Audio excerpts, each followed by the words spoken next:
Hear the poets bitch, bitch, bitch, bitch. They got a social itch, itch, itch, itch. A red tie fever pitch, pitch, pitch, pitch. Hear the poets bitch, bitch, bitch, bitch. Now, I'm not stating it's just bloviating. Many make a salient point or three.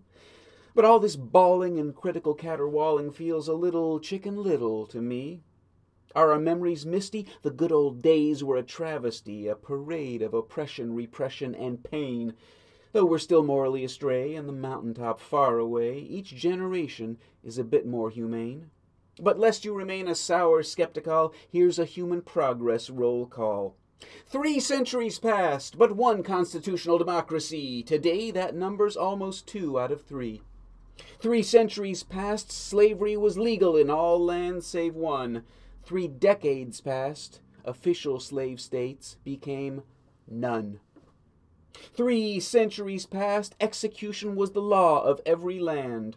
Today, half the world says, no, that will not stand.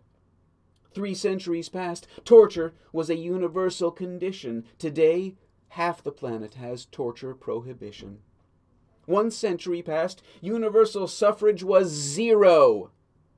Today, non-universal is a disappearing dodo. 3 decades passed, a husband could be a legal raper. Today, human rights sweep the globe, at least on paper. Planetary poverty percentage is an all-time low. Violent death a pale shadow of long ago. 2 centuries passed, 9 of 10 with illiteracy were cursed. That scandalous statistic now nearly reversed. God gave man dominion over lesser races. Science depantsed such intellectual disgraces. God said man over woman hold sway. Science laughed that one away. God gave man dominion over other creatures. Our self-serving bullshit is dying, even among preachers.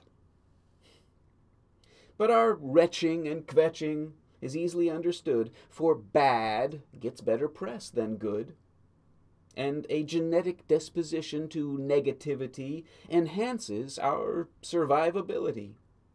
In an arena of graceful gymnasts, we fixate on the stumbles.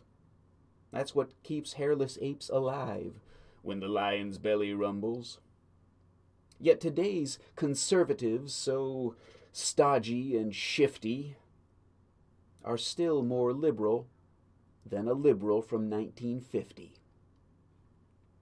But keep percolating, keep agitating, keep screaming for justice and no more waiting, for today's neglected conscience storms become tomorrow's taken for granted norms.